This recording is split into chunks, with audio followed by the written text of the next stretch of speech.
The small kingdom of Eswatini has been gripped by civil unrest since May this year. There are regular demonstrations against King Mswati III. In this country, where opposition parties have been banned since 1973, the opposition demands democracy. They even demonstrated at the American embassy.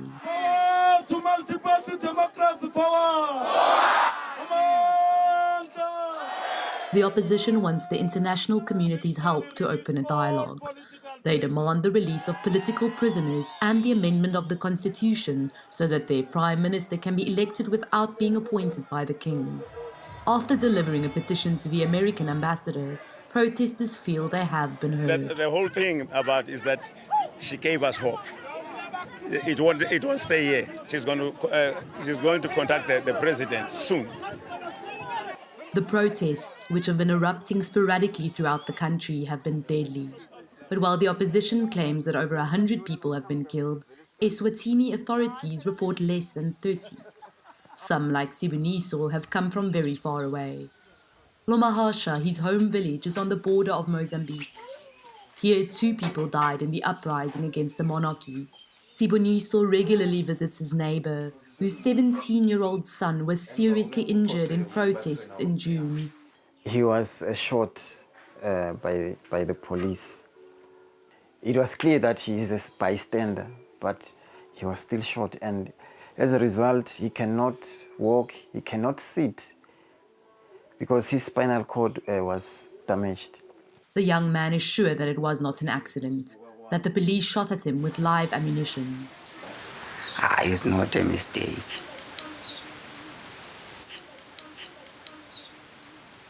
He shot 2 times.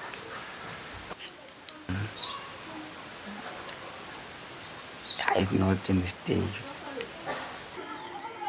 His mother says she was not welcome at the hospital because her paralyzed child could attract negative media attention for the king.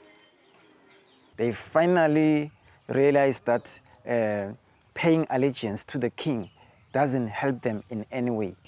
In this place, there's just no water. Food is expensive. School is expensive. This system is not helpful to them. Instead, they are feeding the system. The system is sucking the blood out of them. Eswatini is still a very rural country. The majority of its population earns less than $2 a day. Mswati III has ruled over more than 1 million subjects for 38 years. This British-educated monarch rarely makes public appearances anymore. He received letters of credence from the new European ambassador. The king did not respond to our requests for an interview, but his advisor explained that the governing system is reviewed every 5 years. When the late Prime Minister was appointed, there were debates. People said that the king should continue appointing the Prime Minister.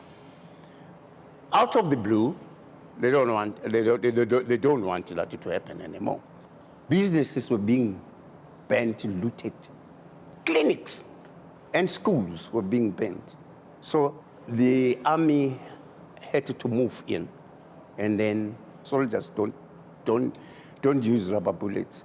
If they tell you go, you don't go. You continue burning, and then that's what it happened. The monarchy has no intention of conceding.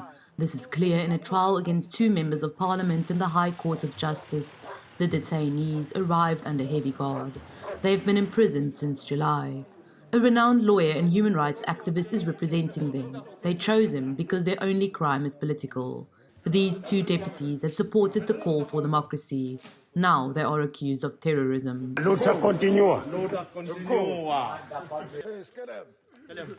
The 2 deputies were not granted bail.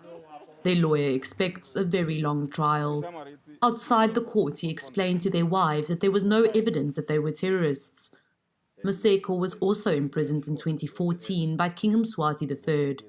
He had then written to Barack Obama to be released. He's worried.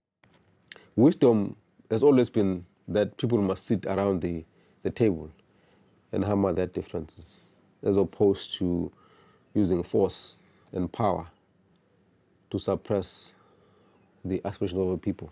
Because we know that once you start a violent struggle, it will be difficult to control it. And the damage that may come with it, would be massive.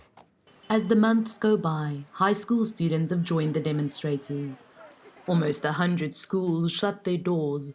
Young people who no longer relate to the monarchy are eager to support the call for change. LUKHULENI can't stop thinking about the day that changed his life forever. While he might never be able to walk again, he told us he feels a part of what some have now labeled an ongoing revolution.